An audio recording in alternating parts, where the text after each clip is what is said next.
musical, linguistic objects.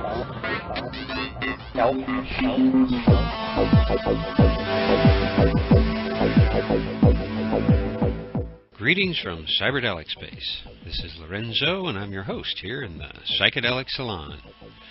So, today I'm going to pick up where we left off last week with the trialogue between Terence McKenna, Rupert Sheldrake, and Ralph Abraham.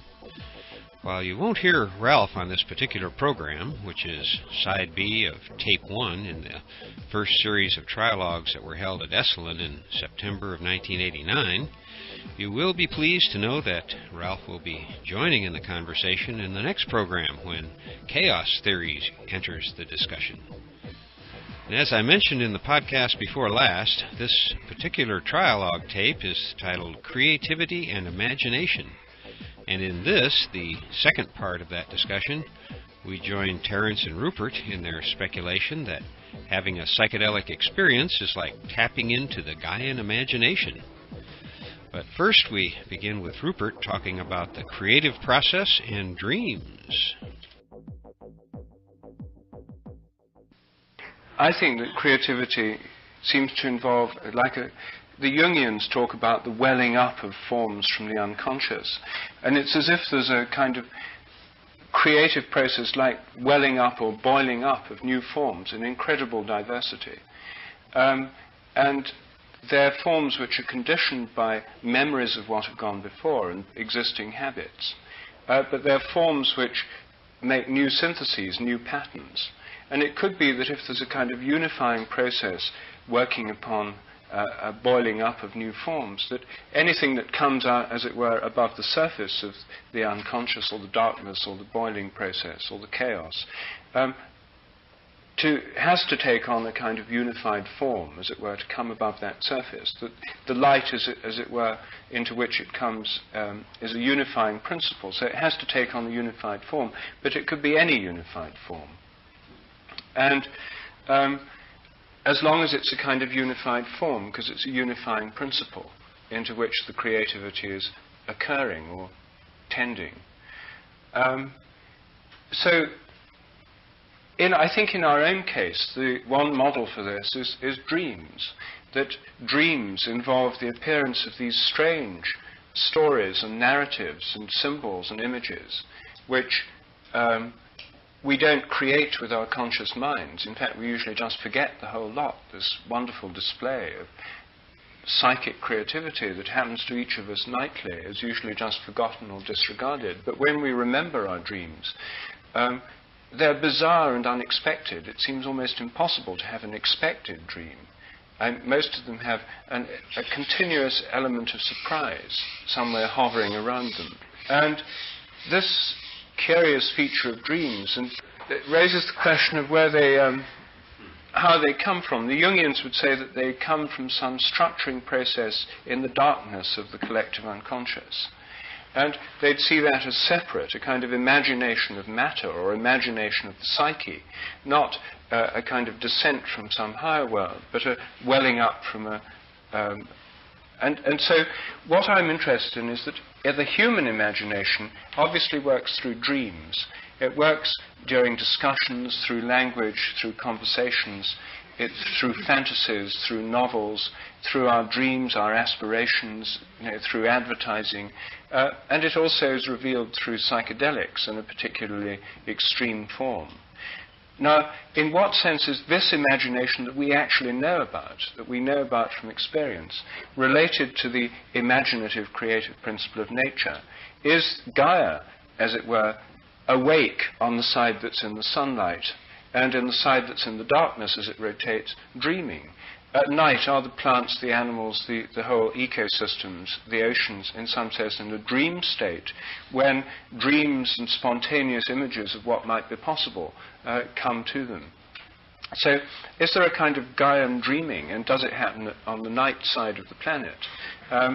Is the imagination, as it were, located? How is it rooted in cosmic events? I mean, what would the Gaian mind feel like? What form would a Gaian dream take, or what form would a Gaian psychedelic experience take? That's how I'd like to know how you're thinking of it. I think a Gaian dream would be human history.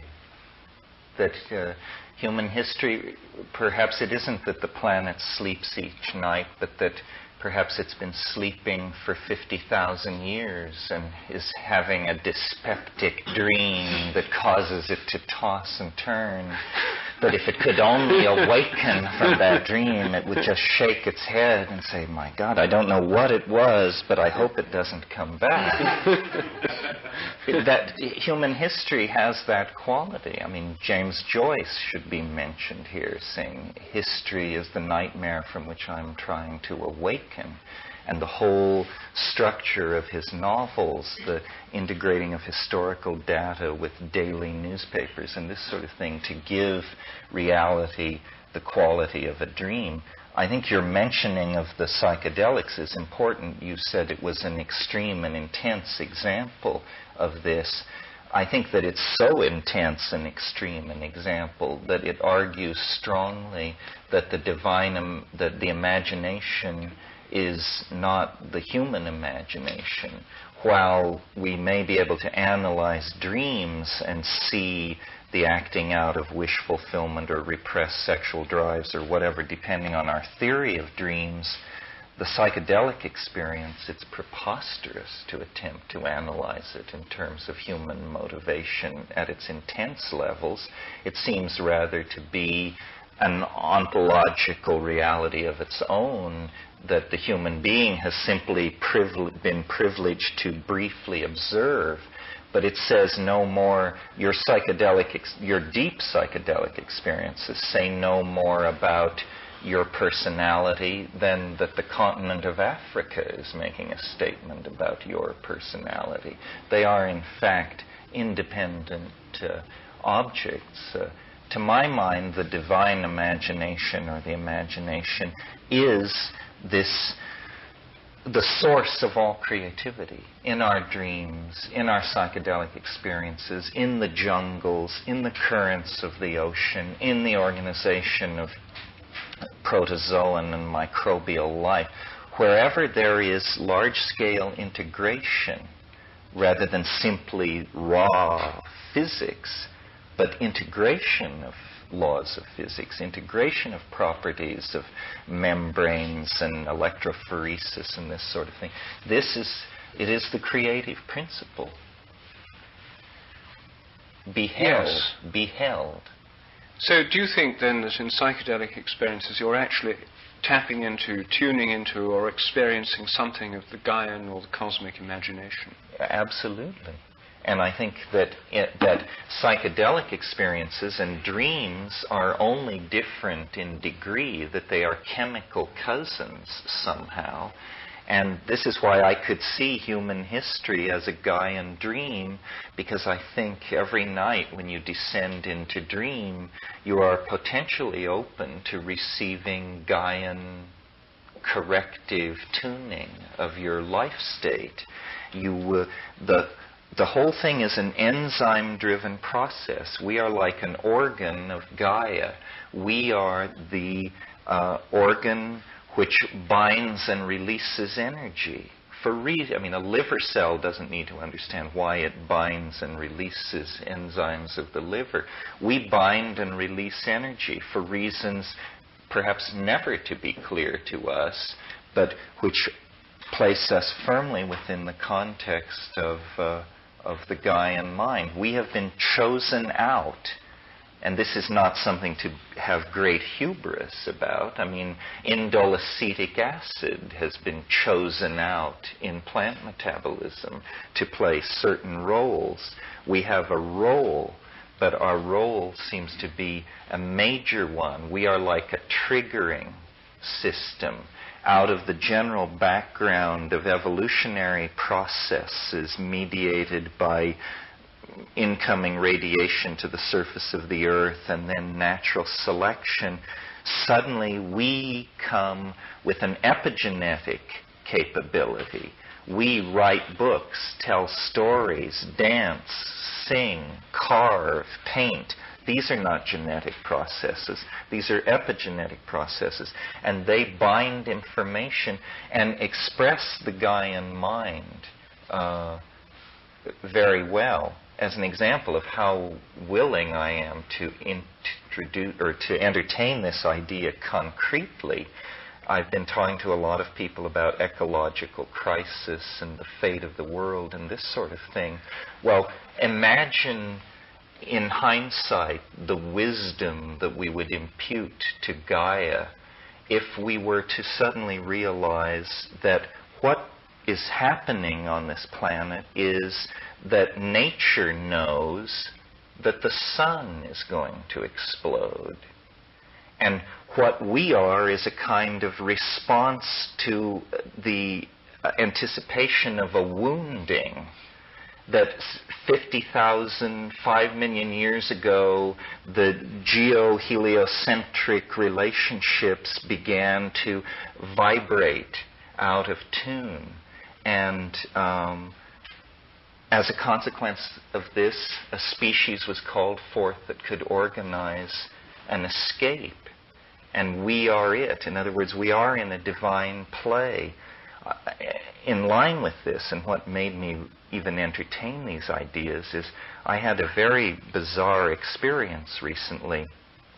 I was in Hawaii, and in our botanical garden there is a very large dead tree, and one limb of this tree sticks far out over the land. And Banisteriopsis caapi, a large hallucinogenic South American vine, is planted at the bottom of this tree. And it just has swarmed up this tree and covered it with greenery. But it wouldn't go out onto this one limb that stuck out. And it bothered my sense of symmetry that this vine would not completely cover this tree. And I even thought about trying to climb up into the tree and thread it out onto this limb to get it to do what I wanted. So I was sitting looking at this tree and this situation and actually thinking about it. And suddenly the limb fell. It broke off. And then I thought, the vine sensed that it was unstable. It would not invade this domain that it sensed was structurally unstable. Well, then I said to myself, but how could it? What is the mechanism of this sensing of instability? And a friend of mine said, well, perhaps the wind impacts on weakened wood differently than on unrotted wood, and perhaps rhythms in the tree tell it to stay away from him. And then I realized, if one plant has that kind of sensitivity to the entering into a domain of danger, what must the ecosystem of this planet be doing in reaction to what we are doing to the planet? So I see the reason this relates to the imagination is because I see ourselves in communication with the imagination. It is sending images back into the past to try and direct us away from areas of instability. It really is, the Gaian mind is a real mind. Its messages are real messages, and our task through discipline, psychedelics, attention to detail, whatever we have going, is to try and extract this message and eliminate ourselves from the message so that we then can see the face of the other and respond to what it wants. So it isn't for me a philosophical problem. It's a problem that relates to the politics and action that we take as a collectivity and as individuals. Just one more reflection on that. You see, if we tune in through our own imaginations to the Gaian mind, which certainly seems to me an attractive idea, and I think fits quite well, perhaps, with dreams, psychedelic experience, imagination, and so on. The question for me is this.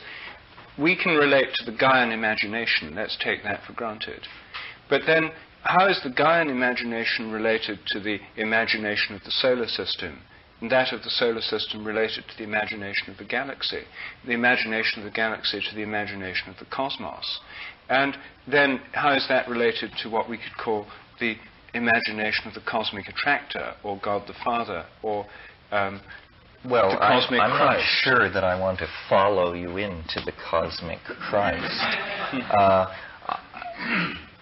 For me, the mind of the solar system, I think there should always be some physical stuff to hang these things on. The Gaian mind is not a problem. The Earth teems with life.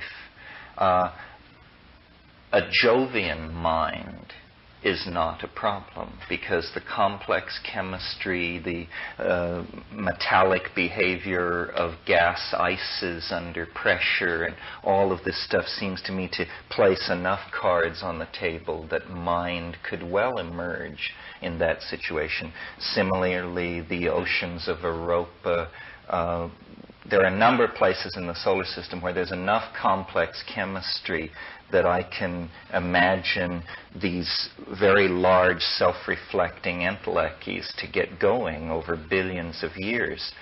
But to move from that to the hypothesis of a continuous hierarchy of minds out to the level of the galactic mind, you have to ask hard questions. I mean, how long does it take the galactic mind to think a thought? Does it do it instantaneously via morphogenetic fields? And if so, then what are the transducing and signal sorting filters through which it goes? If it does it through light, then to say that its thoughts are vaster than empires and more slow is to suggest that they're very high-speed phenomena indeed. Empires come and go by the thousands before a galactic thought could reach from one side of itself to the other. But I think that if we're thinking of galactic imaginations in the basis form, one would be all the probabilistic processes and the stars and everything within it. If the communication is instantaneous, which it may be, or if it isn't, we don't really know, because I think a factor which changes everything is the discovery of dark matter, the fact that 90 to 99% of the matter in the universe is utterly unknown to us. This recent discovery effectively tells us that the whole cosmos and every material thing in it has a kind of unconscious, a material unconscious, an unknown dark realm, which conditions everything that happens, the shapes of the galaxies, their interactions, and what's going on. But it's utterly unknown to us. And so we've now got a kind of cosmic material unconscious, which could play the same role as our own unconsciouses. And so your search for the basis of the imagination in the known phenomena of physics and the visible realm is certainly an important one. But the fact is that there's so much more that physics itself has revealed which is there and could be the basis of any number of processes. Yes, I assume that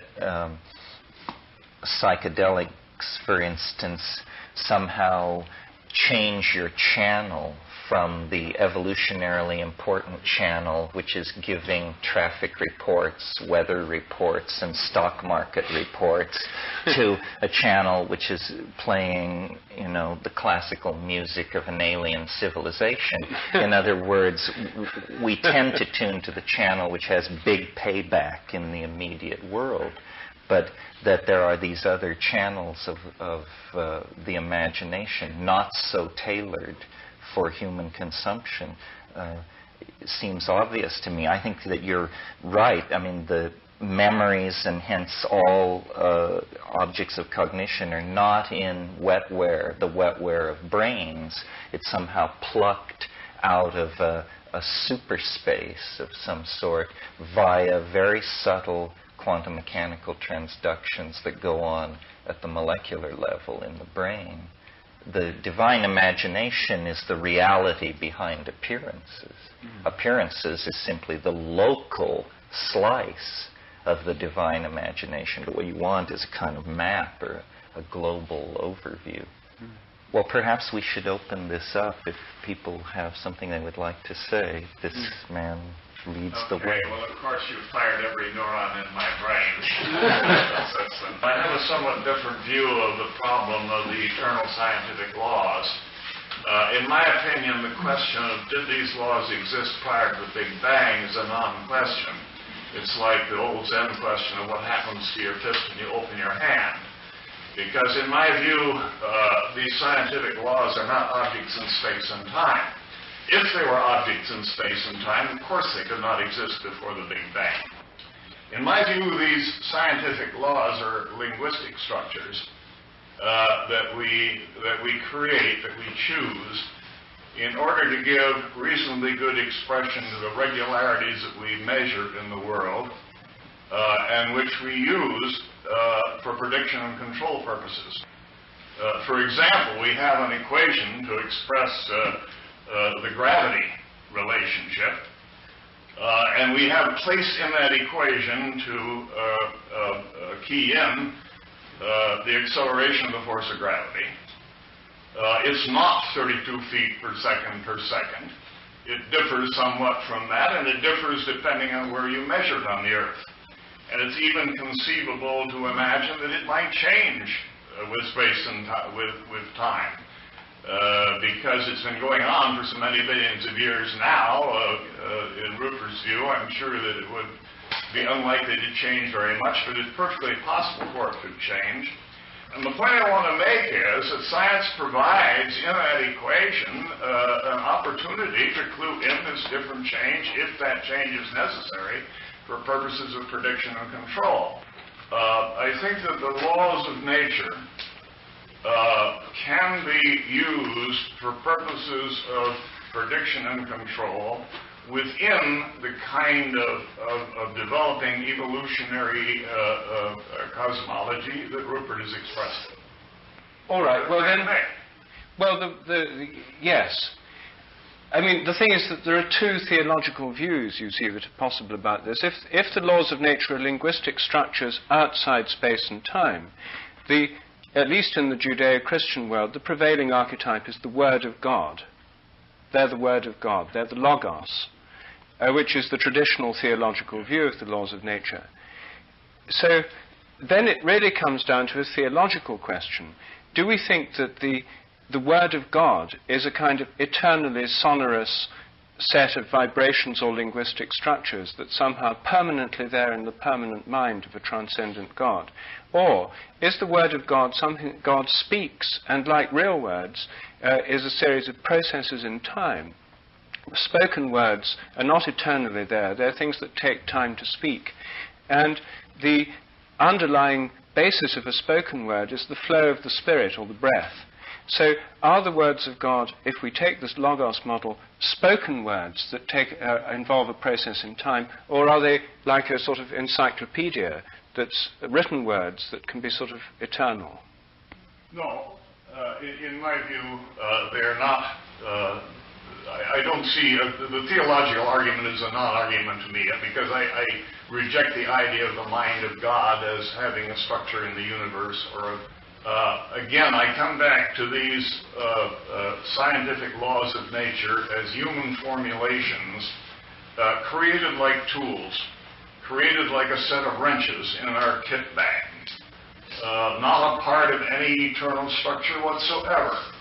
But at the same time, I recognize that certain of these laws that we have created are of such a nature that it would be very hard to conceive of us having a science without them. Well, I think that there are a couple of issues here. First of all, what has always given science its tremendous cachet was its ability to produce in the realm of application and technology. So I agree with you that these things are like wrenches, But that is not at all satisfying to a philosopher of science who doesn't care about the application, but wants to know, is this or is this not in fact so? Rupert is suggesting that laws are habits, and that habits change over time. They're incremental. Therefore, in his view, no law is in fact a law. It's a tendency or a creeping gradient of some sort. Now, the argument for this is that we've only been measuring the constants we use to describe the universe. We've only been measuring them for 100 years on one planet. We say that the speed of light is 186,000 miles per second, and we've measured it on one planet for 100 years, and we extrapolate this statement to the entire cosmos. If, in fact, laws are local and invariant, then this is going to be a hard swallow, because it makes science no more than a series of localized opinions. It turns science into folklore.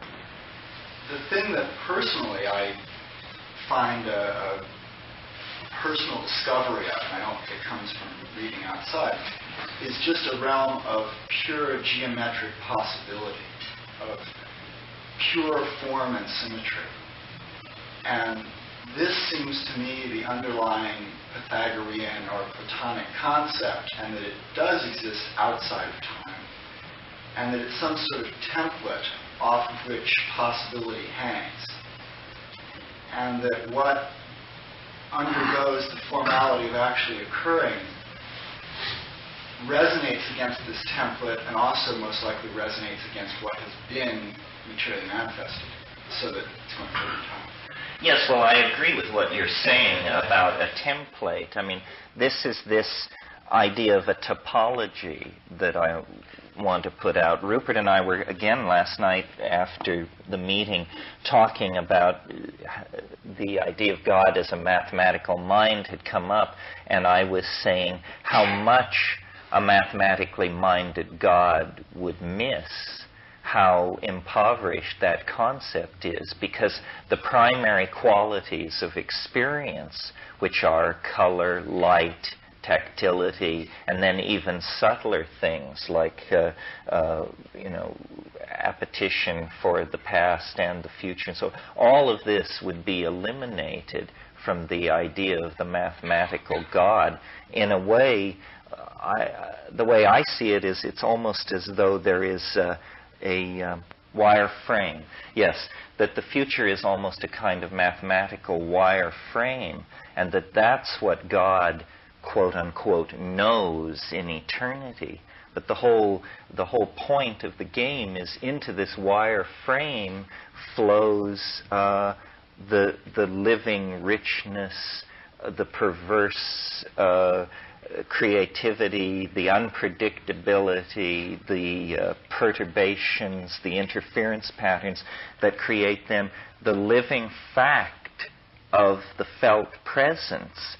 And then that wave of complexification dies down and leaves in its wake the fossil imprint of its passage, which is memory. So you have, the wire frame, then the moment of interface of the wire frame with the memory, which is what we call the present, which is absolutely what's happening, the richest part of it, and then the wake, the shock wave of the eschatological moment of the now, which is just the historical record of its having occurred. I always think in terms of politics, so I want to weld us into not three disparate points of view, but a movement with a forward thrust. So I've suggested that what you're witnessing is the birth of geometric compressionism, or morphogenetic compressionism, or psychedelic compressionism, depending on which one of us is talking. I'm sure you can figure out who is who. But the idea is drawing together that a new phenomenon has been discovered in the universe, which is its drawing togetherness, its tendency toward cohesion, its tendency to move toward greater and greater states of wholeness, and not incrementally, but in sudden, highly punctuated stages that allow phenomena like history or the 20th century to come into being. These are great leaps forward toward this cohesion that nature pushes toward. And as I said, I don't think that it's millions of years in the future. I think this millions of years in the future stuff was a very brief phase in scientific discourse, and that as organisms, what we need to come to terms with is the chaos, the turbulence, the turmoil, the ephemerality, and the high-stakes nature of the game. You know, even if no asteroid strikes the Earth, each one of us in this room will die. And so life is guaranteed to be interesting, even if you don't live in one of these epochs when there is asteroidal impact or geomagnetic reversal. Nevertheless, the ultimate challenge is built into the biological script. We each have our own apocalypse, and so I think we should live life in anticipation of it. This gradient mind that you referred to. Gaian mind. Oh, Gaian mind. Gaian mind. What is that? Well, it's the notion that, for me, and I'm sure Rupert has a different notion, but for me it's the notion that the Linnaean species are an illusion of the classificatory impulse of the human mind, and that really what we have on this planet are not distinct species, but levels and levels of gene swarming and control, and that intelligence, creativity is such a positive adaptation for any biological system that possesses it, that I think the planet wouldn't have waited 5 billion years to allow self-reflecting intelligence in an organism such as ourselves. I think probably self-reflection arose in fairly early in the history of the Earth, and that the Earth is a minded, integrated kind of entity. How this works is hard for us to model because we've only had the image to guide us for 10 years or so.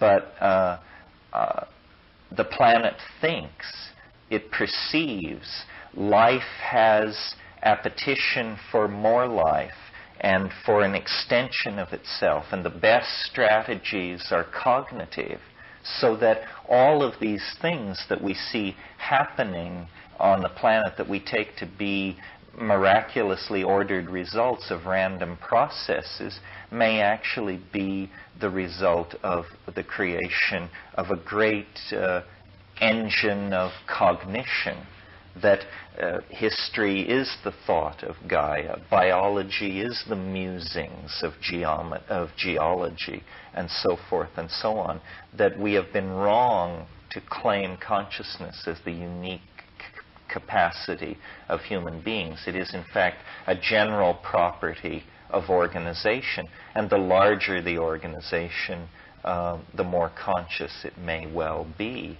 So that I don't feel human beings are set against nature. I think we occupy a special role in nature, but it's a sanctioned role. There is no such thing as getting out of control, because the control system is so deep and so vast that it's inconceivable. But what is happening may appear to be out of control because we are not in full connection with what the purpose of all this is. Yeah, Ruben. Yes, let me try and put it a different way, answering the same question about the Gaian mind, because it's obviously one of the things we're interested in talking about here. Starting from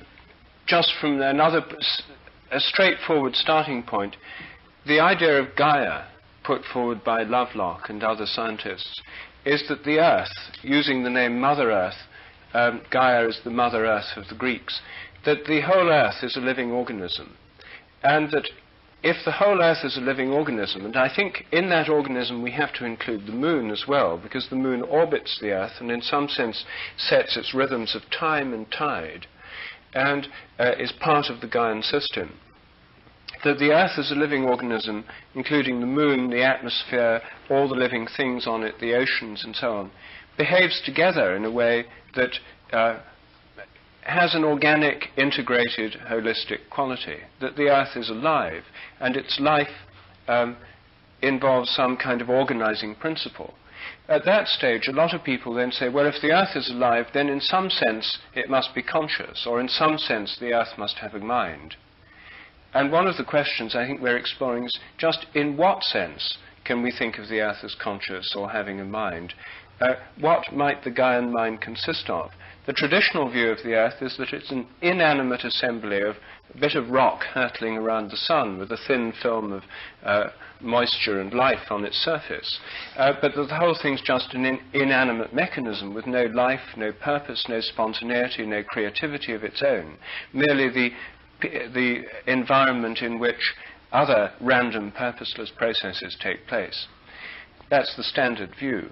But if the Earth does have a mind of her own, or a life of her own, a spontaneity of her own, is it entirely unconscious, like our own unconscious minds? Does it come to consciousness? Does Gaia have dreams? Does Gaia have imaginings? This is, I think, the questions that underlie Terence's use of the phrase, the Gaian mind. And I think it's a question that's bound to arise. Millions of people are now talking about Gaia, planet Earth, as a living whole.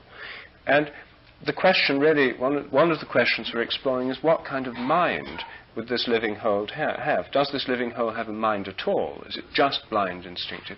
If it has a mind, does it have an imagination? And if so, what kind of imagination does it have? How much is that imagination colored by mathematical principles or geometrical forms which may permeate the whole universe? How much of it spontaneously arises on Earth in the evolutionary process? How much is it related to the cosmic imagination throughout the whole cosmos?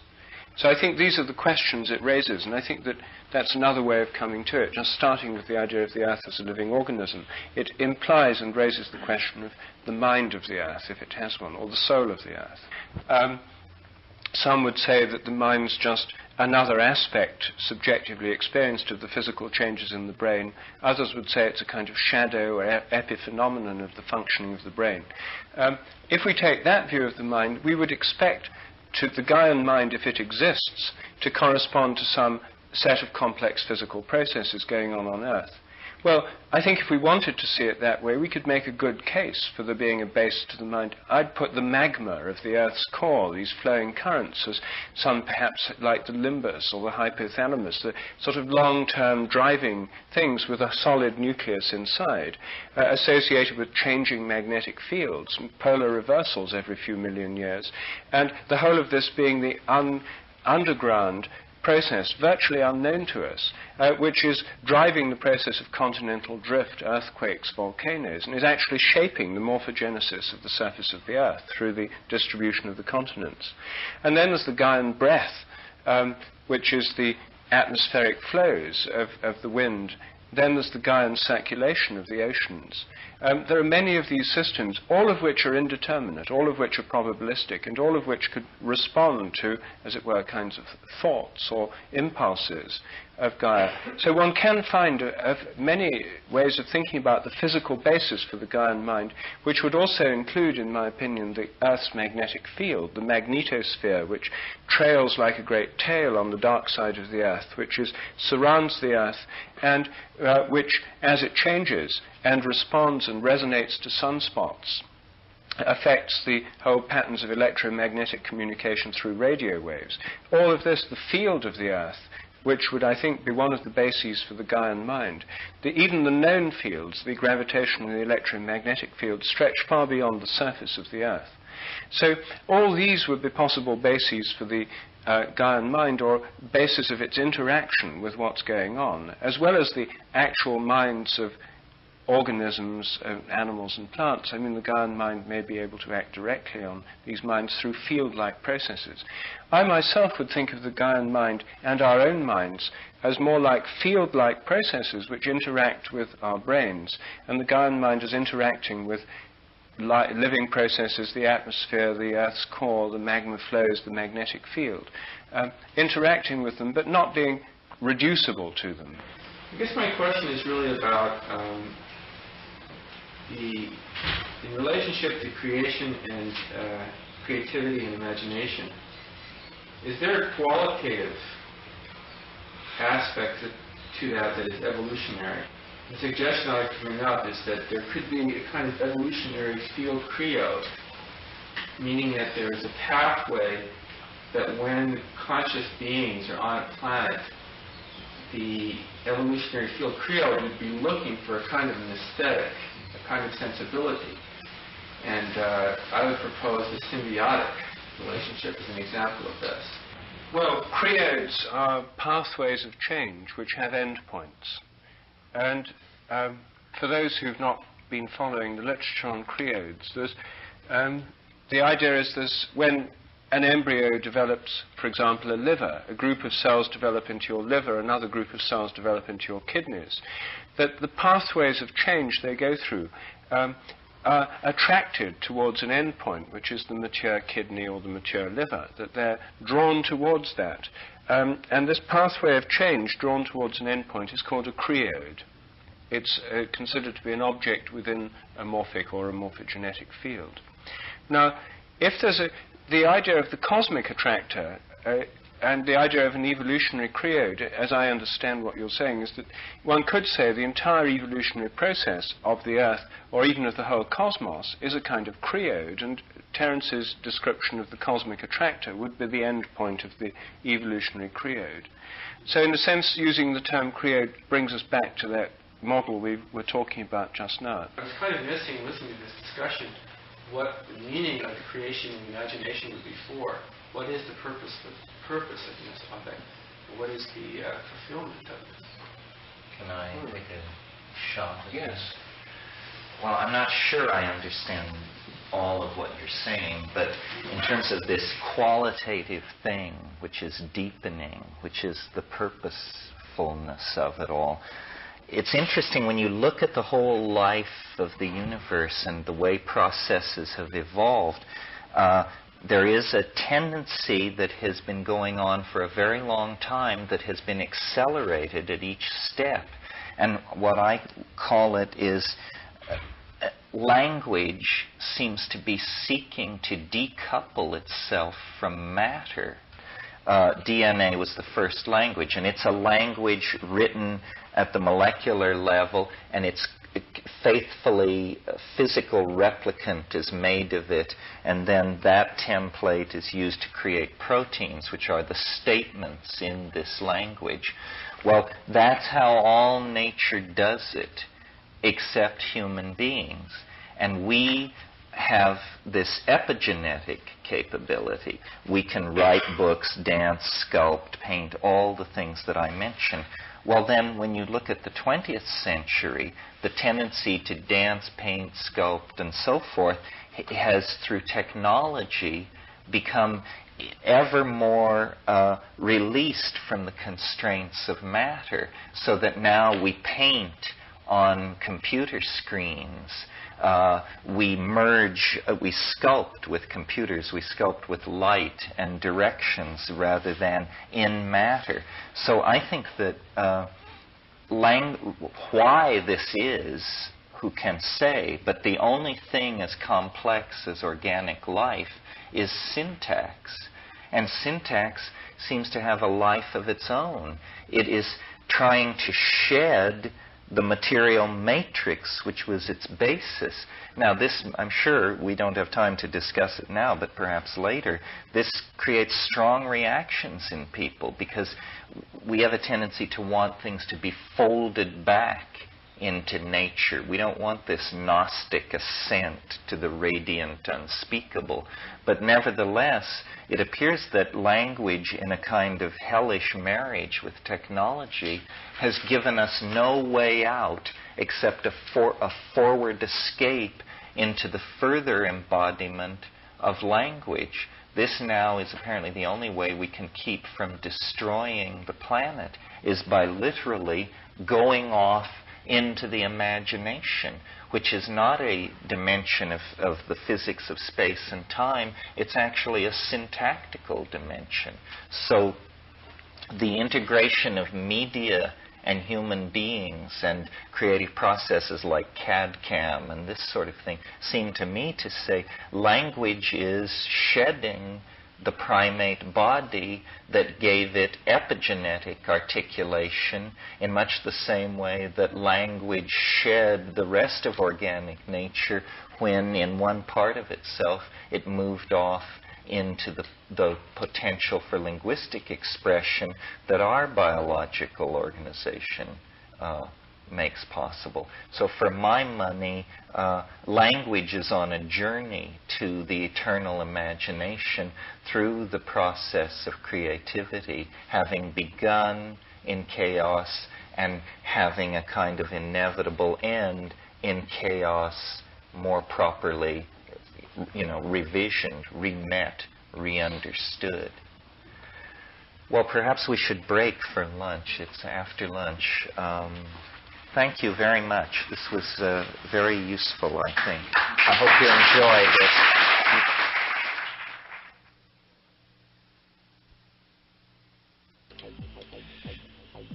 If I remember correctly, the next tape in this series brings in Ralph Abraham, who will be expanding on the concept of language that Terence just raised. Although, like many of us psychedelic saloners, I first started listening to these trialogues in search of a new little soundbite or two from the great bard McKenna, but I'm really beginning to appreciate why Ralph and Terence think so highly of Rupert. What an interesting way he has of looking at things. For example, I've long thought that Gaia was sentient, but I never actually took that thought to the next level and wondered about Gaia's dreams and imagination. For me, that adds an entirely new dimension to the way I look at life today. Now I'm wondering if my life is just another one of Gaia's dreams. At times it certainly seems weird enough to be somebody's dream, and I wouldn't be a bit surprised if that was the case for some of you too. But I guess there's no way we're ever going to know some of these things, at least not while we're still walking around in these monkey bodies. But if you're still looking for some more challenging thoughts to get your mind around today, you might want to check out a podcast that Tim Donovan wrote and told me about. If you go to webcast.berkeley.edu/courses, you'll find a list of Berkeley courses that have been podcast. And among those courses are some by the very talented Dr. David Presti, who is Berkeley's senior lecturer on neurobiology. And according to Tim, Dr. Presti presents entheogens in a very fair and perceivably reverent context.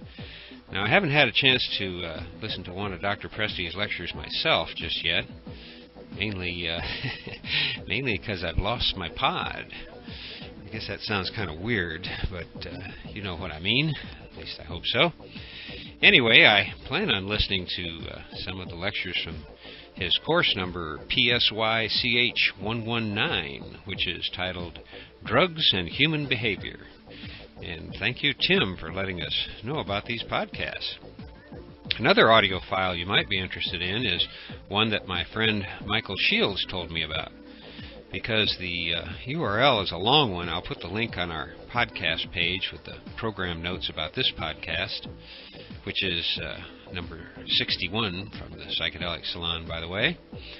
And the talk that Michael told me about is by Fred Turner of Stanford University, and in it he discusses his new book, which is titled From Counterculture to Cyberculture, Stuart Brand, the Whole Earth Network, and the Rise of Digital Utopianism.